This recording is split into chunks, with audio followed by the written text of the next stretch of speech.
देखो हम लोग सीखने वाले हैं वॉइस को, ठीक है। अगर हम वॉइस की बात करें तो वॉइस का जो मतलब होता है वो वाच्य होता है, और वाच्य का मतलब क्या होता है, जिसको आप वाक्य कहते हो, ठीक है, वाक्य। अब अगर वॉइस की अगर हम बात करें तो वॉइस जो होती है वो दो तरह की होती है। एक तो आपकी होती है एक्टिव वॉइस, और दूसरी आपकी होती है पैसिव वॉइस। तो पहले तो हमें यही समझना चाहिए कि आखिर एक्टिव वॉइस और पैसिव वॉइस क्या होता है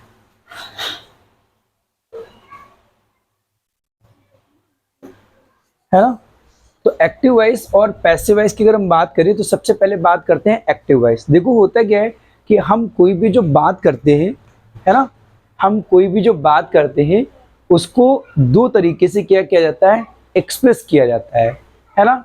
एक तो एक्टिव वॉइस में जब हम बात करते हैं ये तरीका हुआ, और दूसरा पैसिव वॉइस में जो हम बात करते हैं एक ये तरीका हुआ।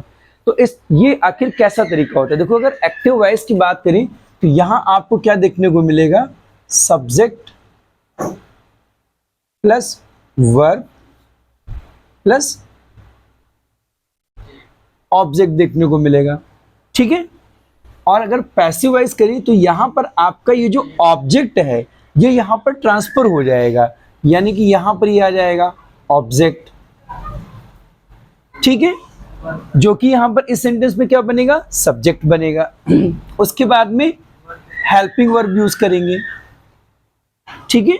और हेल्पिंग वर्ब के बाद में क्या होगा, जो भी मेन वर्ब होगी उसकी क्या होगी, थर्ड फॉर्म होगी, ठीक है।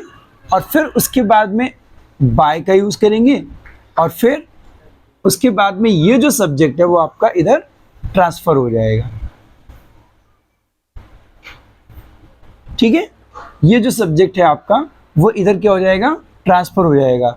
इसको आप डूअर भी कहते हो, जिसका मतलब होता है काम को करने वाला, जो उस काम को कर रहा है, ठीक है। तो ये जो आपका स्ट्रक्चर है ये एक्टिव वॉइस का है, और ये जो स्ट्रक्चर है वो पैसिव वॉइस का है, ठीक है। देखो एक्टिव वॉइस और पैसिव वॉइस के अगर हम सेंटेंस की बात करें तो उसके सेंटेंस के मीनिंग में कोई भी फर्क नहीं पड़ता है, ठीक है। चाहे बात एक्टिव वॉइस में कही जाए या फिर बात वो पैसिव वॉइस में कही जाए, उसके मीनिंग में कोई फर्क नहीं पड़ता है, मीनिंग उसका सेम रहता है। बट डिफरेंस क्या होता है, बोलने और जो लिखने का तरीका होता है वो बदल जाता है। कैसे, समझते हैं एक एग्जांपल के साथ। जैसे मान लीजिए हमने एक एग्जांपल लिखा है यहाँ पर, सीमा राइट्स अ लेटर।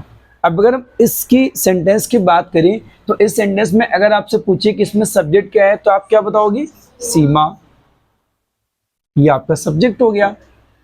वर्ब की बात करें तो आप कहोगे राइट्स। अगर ऑब्जेक्ट की बात करें तो आप कहोगे सर ये वाला पार्ट जो है वो आपका ऑब्जेक्ट है, अ लेटर।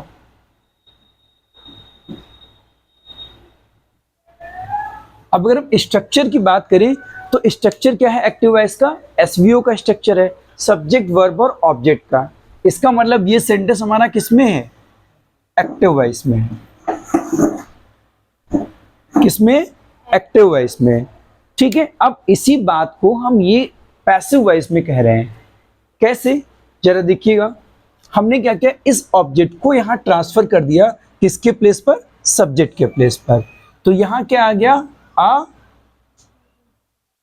लेटर, ठीक है। उसके बाद में यहां पर राइट्स है, प्रेजेंट इंडेफिनिट टेंस है, और जो प्रेजेंट इंडेफिनिट टेंस होता है जब हम उस सेंटेंस का पैसिव बनाते हैं तो उसमें इज आरएम को यूज किया जाता है, ठीक है। तो अ लेटर हमारा सिंगुलर है तो हम क्या यूज कर लेंगे, इज यूज कर लेंगे। उसके बाद में हमें ये बताया गया कि यहाँ पर वर्ब की कौन सी फॉर्म आती है, थर्ड फॉर्म आती है। तो राइट की थर्ड फॉर्म क्या हो जाती है,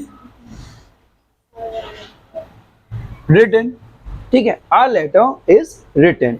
और उसके बाद में हम क्या यूज करते हैं, बाय का यूज करते हैं। तो यहां पर क्या हो जाएगा, बाय, और फिर सब्जेक्ट, ये जो आपका इधर सब्जेक्ट था ये ट्रांसफर हो जाएगा आपका इस तरफ, है ना। ये जो सीमा है वो आपकी यहाँ पर ट्रांसफर हो जाएगी किसमें, आपके डूअर में, हाँ डूअर में। तो यहां पर क्या हो जाएगा, सीमा, ठीक है। तो अभी क्या हो जाएगा, इसका मतलब ये हो गया, इस सेंटेंस का जो स्ट्रक्चर हो गया वो कैसा हो गया, ट्रांसफरेबल हो गया, किसके साथ में, ओवीएस के साथ में। अब ये इधर बन गया ओ, ये बन गया वी, और ये बन गया एस, ठीक है, ये बन गया एस। अब अगर हम बात करें इसके मीनिंग की, जरा समझिएगा, सीमा राइट्स अ लेटर, इसका मतलब क्या हुआ, सीमा एक पत्र लिखती है, पढ़ती नहीं, लिखती है, राइट है, ठीक है। बात करें अगर पैसिव वॉइस की, तो a letter is written by Seema, तो इसका मतलब क्या होगा, एक पत्र सीमा के द्वारा लिखा जाता है, एक पत्र सीमा के द्वारा लिखा जाता है। अगर हम मीनिंग की बात करें, क्या दोनों की मीनिंग में कोई फर्क पड़ा, कोई मीनिंग नहीं पड़ा, कोई फर्क नहीं पड़ा, मीनिंग में कोई फर्क नहीं पड़ा, बस किस चीज में फर्क पड़ा, लिखने और बोलने में, दो चीजों में अंतर आया। तो इसका मतलब ये हुआ, एक्टिव से पैसिव बनाना, जो पैसिव वॉइस होता है वो क्या होता है, पैसिव वॉइस लैंग्वेज की एक ऐसी फॉर्म होती है जिसमें हम अपनी बात को कहने का एक दूसरा तरीका अपनाते हैं, दूसरे तरीके से अपनी बात को कहते हैं, जबकि उस बात का अर्थ सेम होता है। तो इसीलिए इस स्ट्रक्चर को हम क्या कहेंगे, पैसिव वॉइस।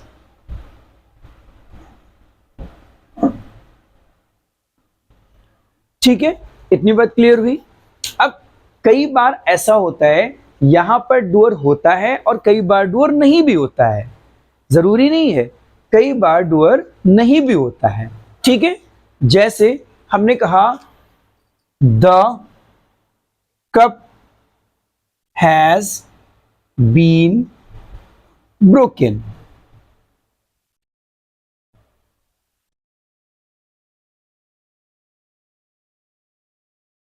ठीक है। इसका मतलब क्या हो गया, the cup has been broken, इसका मतलब ये हो गया, कप जो है वो तोड़ दिया गया, कप जो है वो तोड़ दिया गया है, किसी ने क्या किया है, तोड़ दिया है, ठीक है। अब ये सेंटेंस हमारा किस में दिया है, पैसिव वॉइस में दिया है। अब आप मुझे ये बताइए, क्या यहाँ पर ऐसा दिखाया गया है कि कप किसके द्वारा तोड़ा गया, नहीं, ऐसा दिखाया है किसके द्वारा तोड़ा गया, ठीक है। नॉर्मली हमने ये बोला कि भाई कप तोड़ दिया गया है, किसने तोड़ा, कुछ नहीं लिखा है, पर अगर चाहे तो आप लिख सकते हो, आप लिख सकते हो the cup has been broken by Sohan, doer आ गया, सोहन के द्वारा तोड़ दिया गया, ठीक है। तो डूअर हो भी सकता है और डूअर नहीं भी हो सकता है। जहां पर हमें नीड लगता है कि जहां पर नीड हमें नहीं है तो वहां पर डूअर का यूज नहीं किया जाता है, और जहां पर नीड होती है तो वहां पर डूअर को डेफिनेटली लिखते हैं। तो इतनी बात क्लियर हो गई, एक्टिव वॉइस और पैसिव वॉइस क्या होता है, ठीक है। चलो अब हम इसके बाद में क्या सीखने वाले हैं, ये सीखेंगे कि आखिर एक्टिव से पैसिव बनाते कैसे हैं, उसका तरीका क्या होता है बनाने का, ठीक है।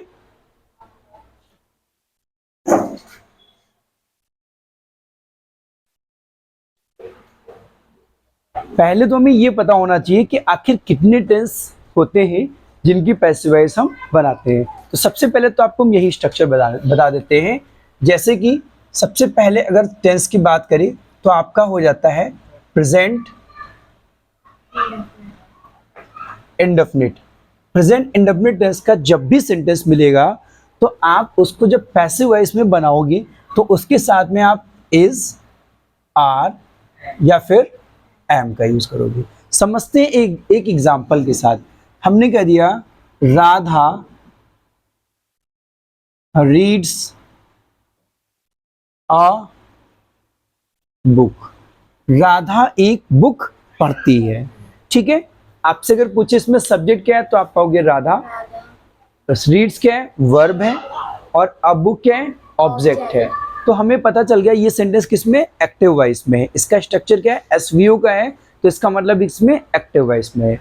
हमें इसको पैसिव बनाना है तो ऑब्जेक्ट को ट्रांसफर किया किसके प्लेस पर, सब्जेक्ट के प्लेस पर। तो यहाँ पर क्या आ गया, अ बुक। अब हमें क्या देखना है, ये जो हमारा ट्रांसफर हुआ है ऑब्जेक्ट, यहाँ पर जो सब्जेक्ट बना हुआ है ये सिंगुलर है या प्लूरल है, ये कैसा है, सिंगुलर है। तो हमने ये पता चल जाना चाहिए हमें कि यहाँ पर सिंगुलर है, तो इसके लिए हम क्या यूज करेंगे, इज यूज करेंगे। ठीक है, तो हम क्या लिखेंगे यहाँ पर, इज। रीड की थर्ड फॉर्म क्या होती है, रीडिंग नहीं होती है, रीड, हाँ, रेड, रीड, वही स्पेलिंग होती है ना, वही स्पेलिंग होती है, बट सेकेंड फॉर्म में इसका प्रोनाउंसिएशन बदल जाता है, थर्ड फॉर्म में सेम रहता है। तो अब बुक इज रीड बाय, अब राधा क्या है, जो उस काम को कर रहा है, राधा। ठीक है, समझ में आया। तो ये इसका फर्स्ट रूल हुआ, प्रेजेंट इंडेफिनिट टेंस का अगर कोई भी सेंटेंस होगा तो वो इसी तरीके से पैसिव वॉइस में बनाया जाएगा। क्लियर। चलो नंबर 2 की बात करते हैं। Number 2, present continuous.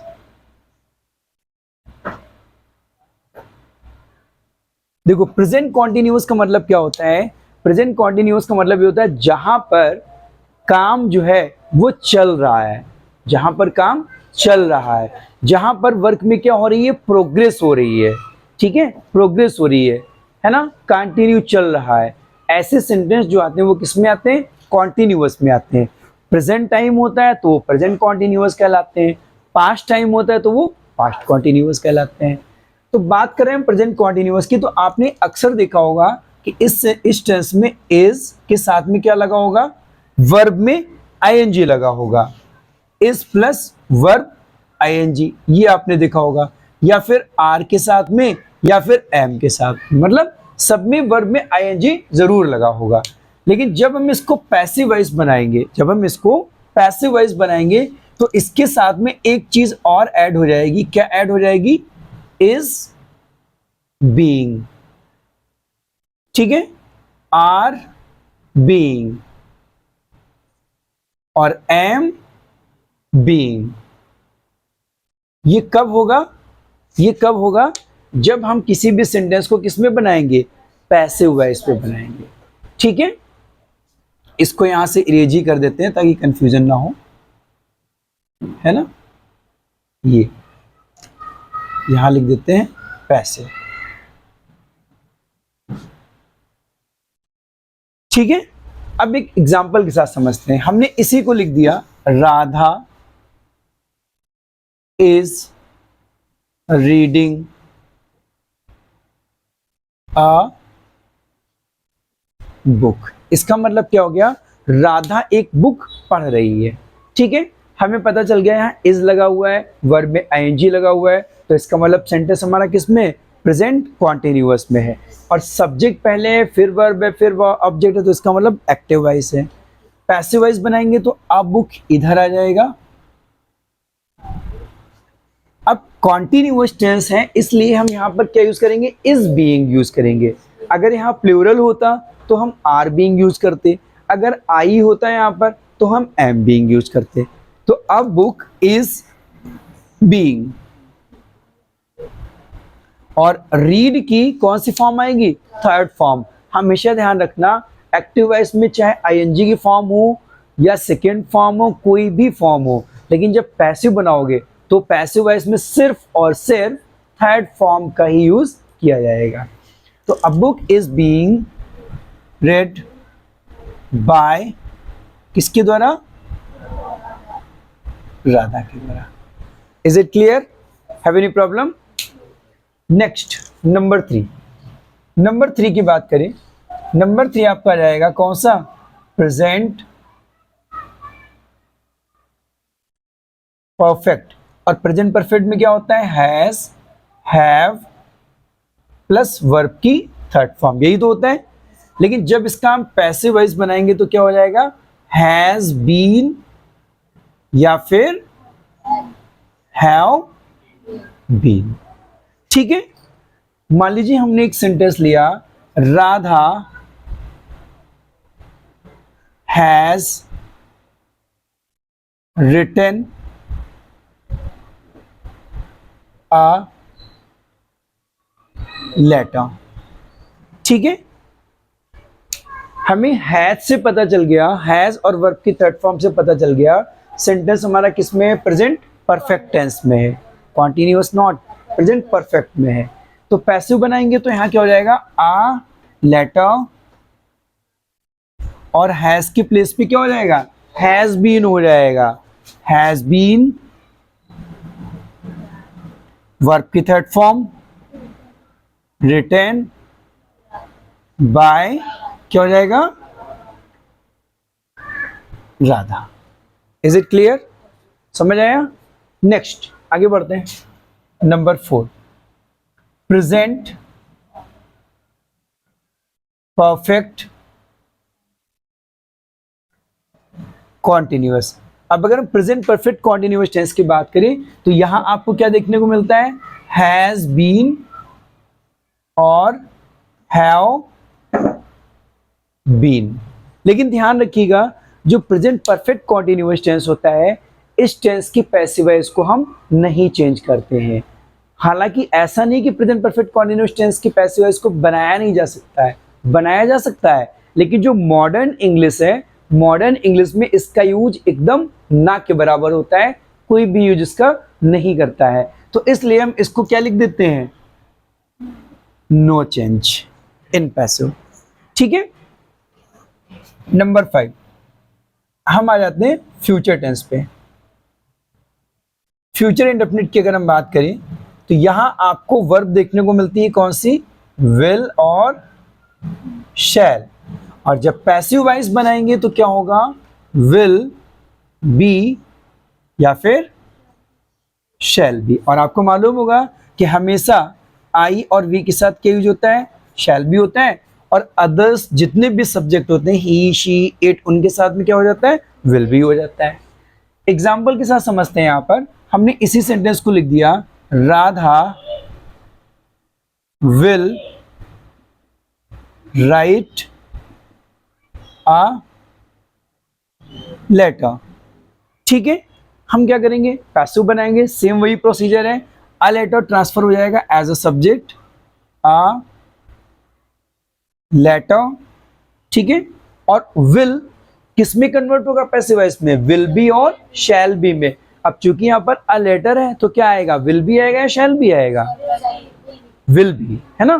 तो क्या हो जाएगा, विल बी, और राइट की कौन सी फॉर्म, थर्ड फॉर्म, तो क्या हो जाएगा, रिटन बाय राधा। ठीक है, a letter will be written by Radha. Next, अगर हम नेक्स्ट बात करें तो आपका आ जाएगा फ्यूचर कॉन्टिन्यूअस। ठीक है, और फ्यूचर कॉन्टिन्यूअस में भी क्या जाएगा, विल बी, शैल बी, है ना। और इसके साथ में क्या होता है, वर्ब प्लस एनजी।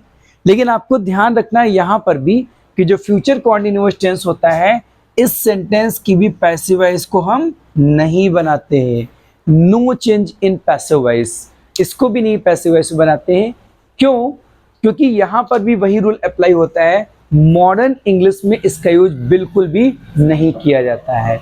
ठीक है, उसके कई रीजन हैं, मैंने इस चीज को डिस्कस किया हुआ है, आप चाहें तो प्लेलिस्ट में जाकर के वीडियो में देख सकते हैं।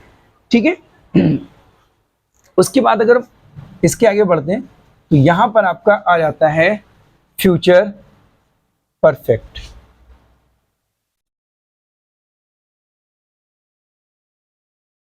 फ्यूचर परफेक्ट में आपका आ जाएगा विल हैव और शैल हैव। और जब पैसिव वॉइस इसको बनाएंगे तो ये आपका कन्वर्ट हो जाएगा विल हैव बीन और शैल हैव बीन में। समझते हैं एक एग्जांपल के साथ, Radha will have written a letter. ठीक है, Radha will have written a letter. अब समझ में आ गया होगा आपकी, अ लेटर यहाँ पर सब्जेक्ट हो जाएगा, अ लेटर विल हैव है, जब पैसिव बनाएंगे तो क्या होगा, will have been, a letter will have been, verb की थर्ड फॉर्म रिटन, राइटन नहीं पढ़ते हैं, रिटन बाय राधा। ठीक है, अगर हम इसके बाद की बात करें तो यहां पर आपका अगला टेंस आ जाता है कौन सा, future perfect continuous tense, future perfect continuous. तो बेटा देखो यहां क्या होता है, यहां भी विल हैव बीन और शैल हैव बीन यूज होता है प्लस टाइम के साथ में, लेकिन यहां भी कंडीशन वही होती है, फ्यूचर परफेक्ट कॉन्टिन्यूअस टेंस के भी पैसिव वॉइस को हम कन्वर्ट नहीं करते हैं, तो ये भी क्या हो जाएगा, no change. Right, is it clear, इतना क्लियर हो गया। ठीक है, इसके बाद में हम लोग कवर करते हैं पास्ट टेंस को, एक और बचा हुआ टेंस उसको कवर करते हैं। ठीक है,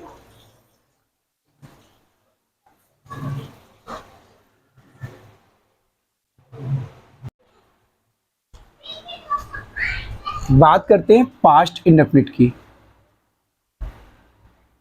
अब जो पास्ट इंडेफिनिट होता है, यहां पर देखो क्या देखने को मिलता है, यहां पर एक तो वर्ब की सेकेंड फॉर्म का यूज किया जाता है, और दूसरा अगर निगेटिव या इंट्रोगेटिव सेंटेंस होता है तो उसमें डिड का यूज किया जाता है। अगर हम इसको पैसिव बनाएंगे तो यहां पर हम क्या यूज करेंगे, वाज या फिर वर। ठीक है, समझते हैं एग्जाम्पल के साथ। जैसे मान लीजिए लिखा, Radha wrote a novel, Radha ने क्या किया, एक नॉवेल लिखा। ठीक है, तो वही चीज है, सब्जेक्ट हो गया, वर्ब हो गई और ऑब्जेक्ट हो गया। इधर क्या आ जाएगा, अ नॉवेल। अब देखिए वाज लगाएंगे क्योंकि यहां पर क्या है, सिंगुलर है, वाज, इसकी थर्ड फॉर्म हो जाएगी written by Radha. Tense number कौन सा हो गया, 9। उसके बाद टेंस नंबर 10 आ जाता है आपका पास्ट कॉन्टिन्यूअस। ठीक है, आपको याद होगा प्रेजेंट कॉन्टिन्यूअस में इज, आर, एम के साथ में क्या यूज हो रहा था, वर्ब आईएनजी यूज हो रहा था, और जब पैसिव का एग्जांपल हमने दिया था तो उसमें क्या लगाया था, इज, आर, एम के साथ में बीइंग लगाया था। सेम उसी तरीके से यहाँ पर क्या होगा, पास्ट कॉन्टिन्यूअस में भी जो वाज और वर यूज किया जाता है वर्ब आईएनजी के साथ, जब हम उसको पैसिव बनाएंगे तो वाज, बीइंग और वर बीइंग यूज किया जाएगा। समझ लेते हैं एग्जांपल के साथ। जैसे मान लीजिए लिख दिया, Radha was writing a letter. क्या हो जाएगा, ध्यान देना इधर, ये इधर चेंज हो जाएगा, अ लेटर वाज, क्या लगाएंगे, बीइंग, और वर्ब की कौन सी फॉर्म आ जाएगी, third form written by Radha. ठीक है, और पास्ट कंटिन्यूअस के बाद में अगला टेंस आपका आ जाता है 11, कौन सा, पास्ट परफेक्ट। और पास्ट परफेक्ट टेंस की बात करें तो यहां आप क्या यूज करते हो, सिर्फ एक वर्ब यूज होती है, हैड प्लस वर्ब की थर्ड फॉर्म, यही तो होता है। जब पैसिव बनाएंगे तो क्या हो जाएगा, यहां पर हैड बीन हो जाएगा, क्या हो जाएगा। ठीक है, तो यहां मान लीजिए लिख दिया, Radha had written a novel, और पैसिव बनाएंगे तो क्या हो जाएगा, a novel had been, had been, क्योंकि पैसिव वॉइस बनाएंगे तो क्या होगा, had been written by Radha. ठीक है, लास्ट 12 पास्ट परफेक्ट कॉन्टिन्यूअस। अब देखिए हमें पता है present perfect continuous, future continuous, future perfect continuous, इनका पैसिवाइज नहीं बनाया जा रहा है, तो फिर पास्ट परफेक्ट कॉन्टिन्यूअस टेंस का भी पैसिवाइज नहीं बनेगा। इसका मतलब ये हुआ भाई, इसका मतलब ये हुआ बच्चों कि present perfect continuous, past perfect continuous, past perfect continuous, future continuous और फ्यूचर परफेक्ट कॉन्टिन्यूअस टेंस, 1 2 3 4 इन 4 टेंस की पैसिवाइज हम मॉडर्न इंग्लिश में नहीं बनाते हैं, ठीक है। रिमेनिंग जो 8 टेंस हैं उन्हीं के पैसिवाइज को हम क्या करते हैं, बनाते हैं, ठीक है। तो ये इतना क्लियर हुआ, ये इतना क्लियर हुआ। Any confusion, any doubt? इसके बाद में हम लोग नेक्स्ट जब कवर करेंगे पैसिव वॉइस को, एक्टिव वॉइस को, तो हम उसमें सीखेंगे इंट्रोगेटिव कैसे बनाए जाते हैं और डबल ऑब्जेक्ट वाले कैसे बनाए जाते हैं, ठीक है। ठीक है, ओके।